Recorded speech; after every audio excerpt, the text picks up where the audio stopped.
Viraj,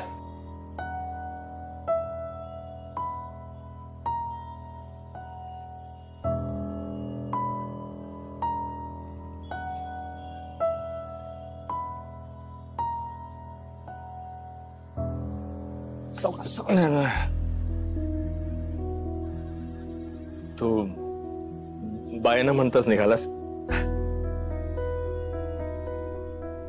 congratulations.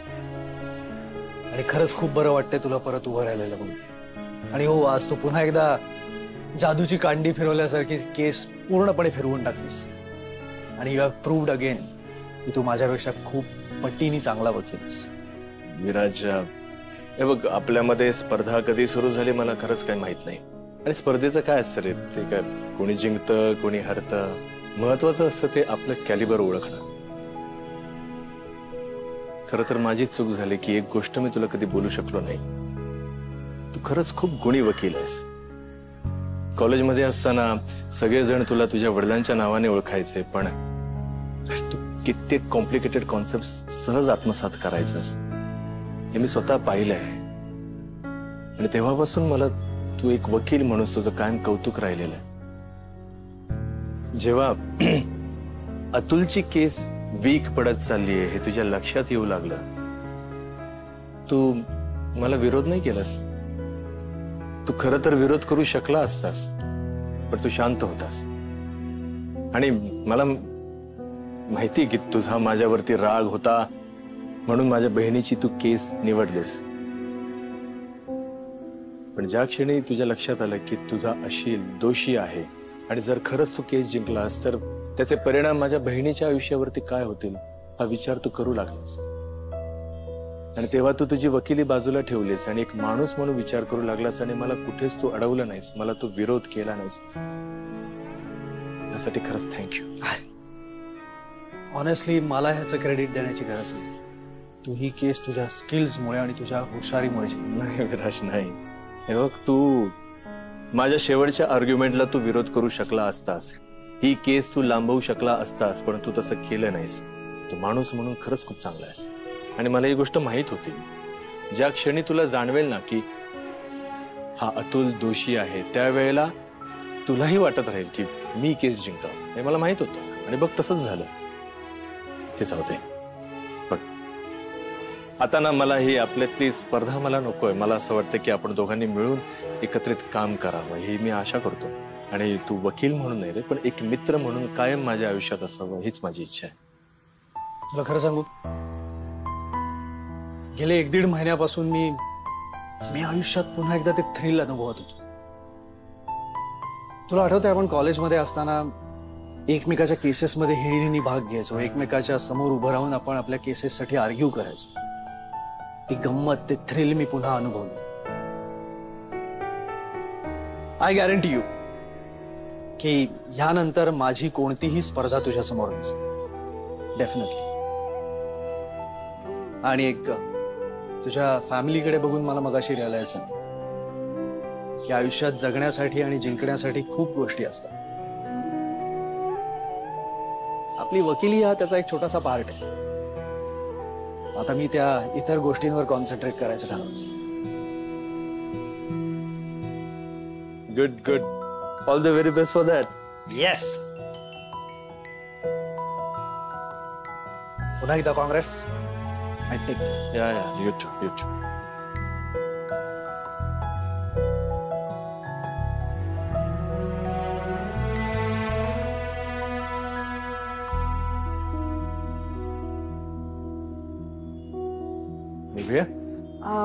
अहो, मला तुमच्याशी जरा बोलायचंय. हा नंदू, तू गाडी काढतोस? आम्ही आलोच. हो या तुम्ही. आलोच आम्ही. हो सर.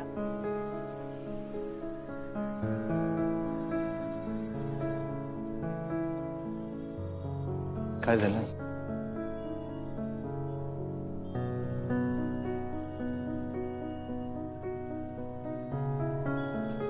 आनंदी, आपण इथे का आलोय सांगशील?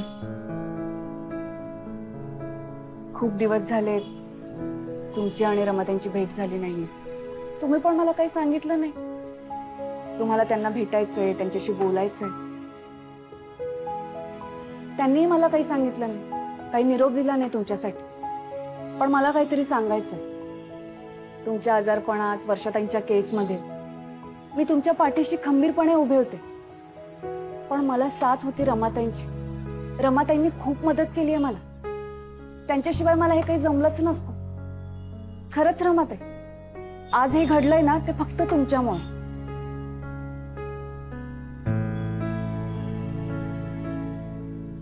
रमा, खर तर मला हे आधीच समजायला हवं होतं की तुम्ही दोघी एकत्र आल्यानंतर जगात कुठलीच गोष्ट तुम्हाला अशक्य नाही. Thank you so much, thank you so much Rama, thank you. Raghav, बस आता काही बोलू नको. मला कळतंय सगळं, तुला काय बोलायचंय, काय म्हणायचंय, सगळं समजतंय मला. पण तुला तुझ्या पायावर उभं राहिलेलं पाहून मला काय वाटतंय हे मला तुला नाही सांगता येते. अहो, त्या म्हणतायत आनंदी, हे असंच अबोल राहू दे.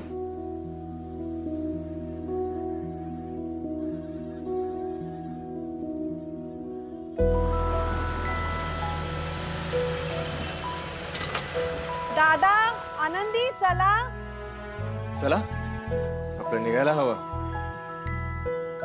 आनंदी, मला तुझ्याशी बोलायचं.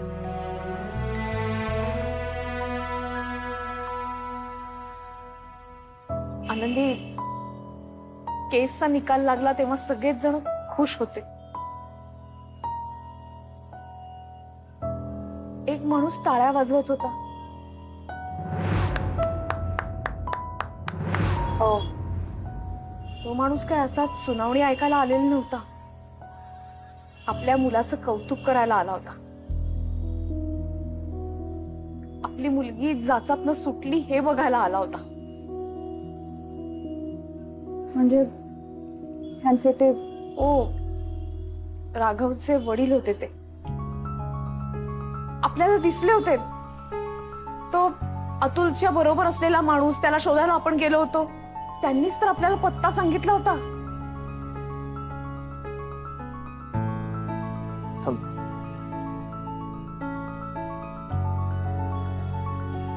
ते कदाचित राघवशी संपर्क साधण्याचा प्रयत्न करतात. हे प्रकरण नेमकं काय त्याकडे आपण लक्ष द्यायला हवं.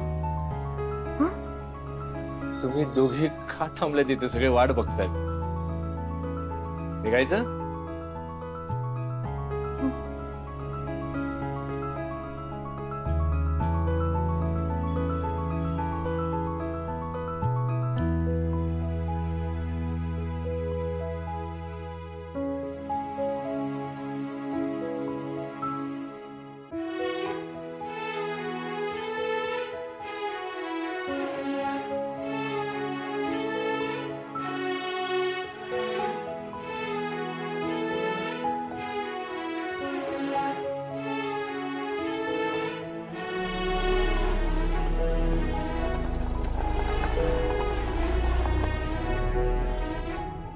या सावकाश. ए बाई, बेल कशाला वाजवते? उघड ना. थांबाय. काय ग? आरती सुद्धा तयार आहे ना? हा, ये आलेच. थांब थांब, तसा नको येऊ सांग. थांब. चांगला मोठा टिळा लावा माझ्या लेकाला.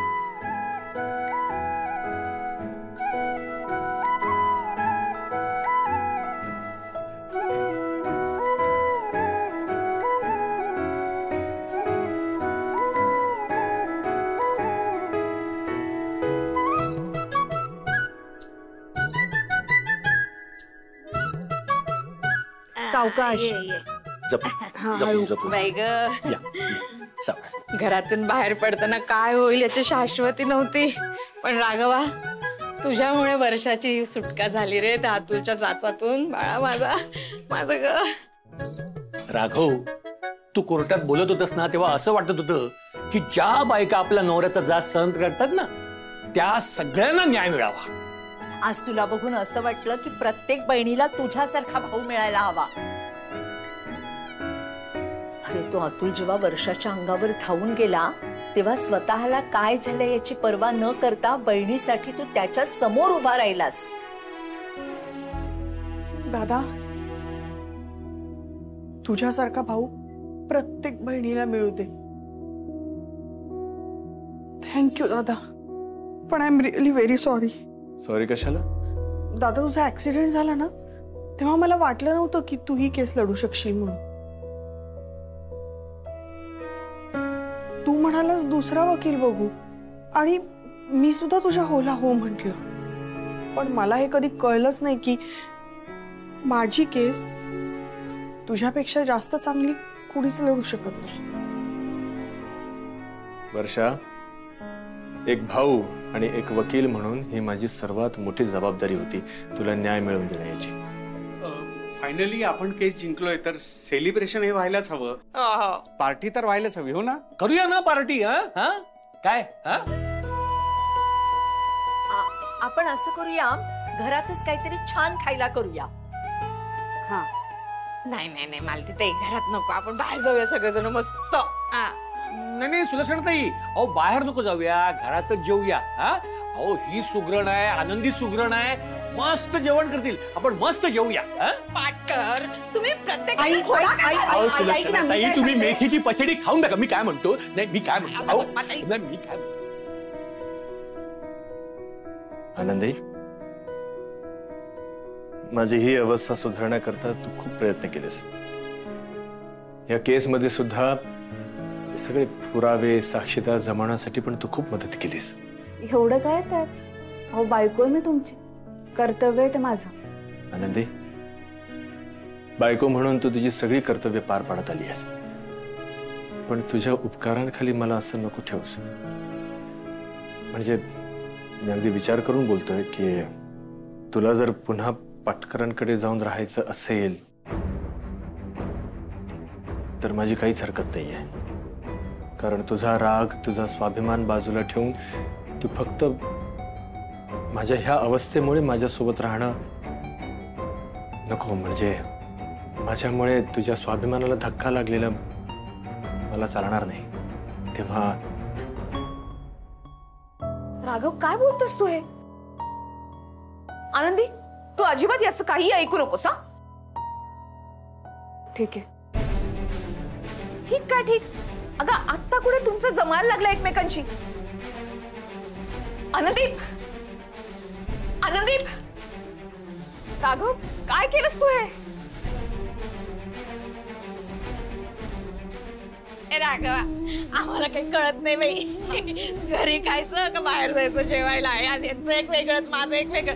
तू सांग, तुला कुठे जायचंय? म्हणजे घरातच जेवायचं का बाहेर जायचं? तू सांगशील, ते तुझा निर्णय महत्वाचा.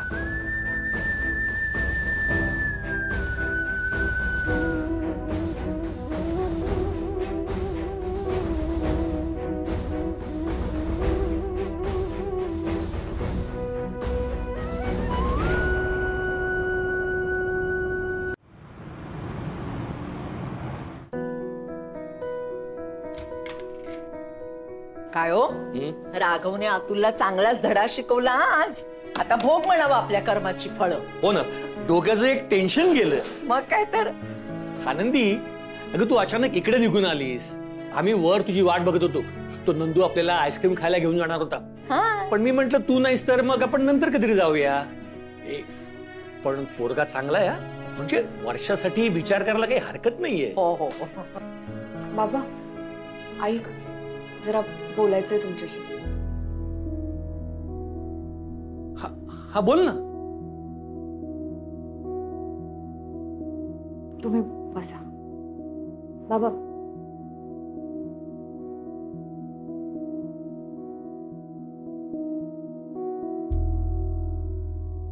हा बोल. मी माझ्या घरी जायचं ठरवलंय.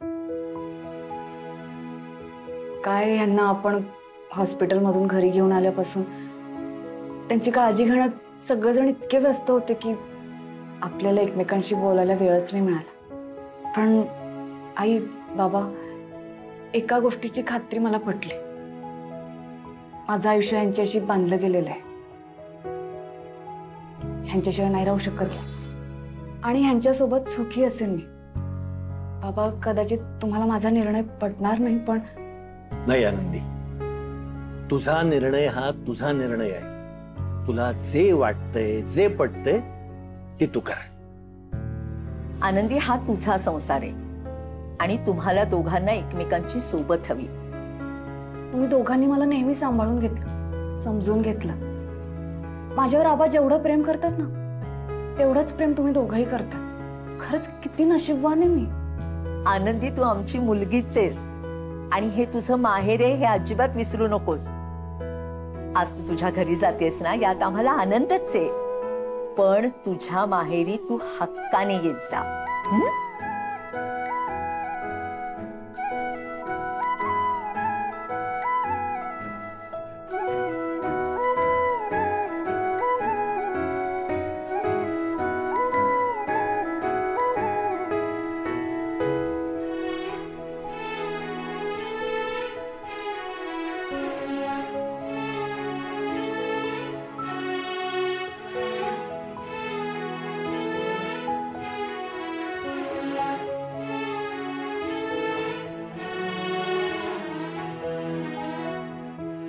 राघव, असं काय बसलायस तू? बघ ना, आनंदी निघून गेलीये. तिला लवकरात लवकर घेऊन ये. हे तिचं घर आहे, तिचा संसार आहे हा. दादा, पाणी. काय झालं राघवा?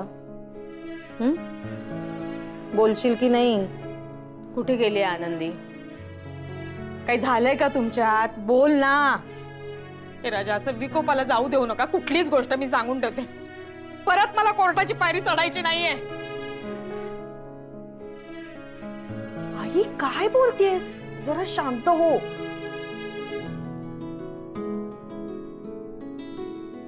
हे बा आले आले. ते तू आलीस? हो, पण तुम्हीच जायला सांगितलं होतं ना मला. राघवा, तू बोललास असा? नाही, म्हणजे मी तिला विचारलं की पुन्हा पाटकर आई बाबांकडे जाऊन राहण्याची इच्छा आहे की नाही असं. ते जाऊ दे, तू बॅग घेऊन आलीस म्हणजे तू इथे माझ्यासोबतच राहणार आहेस? फक्त बॅग घ्यायलाच गेले होते. आता तरी विश्वास बसलाय का तुमचा? मी आपलं घर सोडून कुठेही जाणार नाहीये, तुम्हाला सोडून कुठेही जाणार नाही. तुमच्या सोबतच राहीन अगदी शेवटपर्यंत. थँक्यू.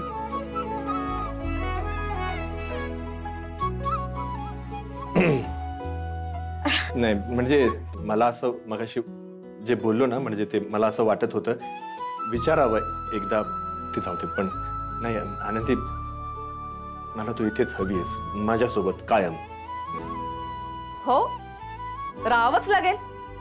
आणि नाही राहिली ना तर सोडणार नाही अशीच.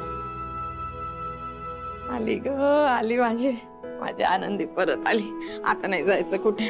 राजा, आता या घरचा आनंद तुझ्यामुळेच टिकणार आहे. हे घर आनंदी बनतं ते तुझ्यामुळे. जाऊ नको अजून, जाऊ नको. माझ्या सोबत राहा रे माझ्या पोरांनो, माझ्या सोबत राहा. चल, आपण देवाजवळ साखर ठेवूया. या या या रे पोरांनो, या.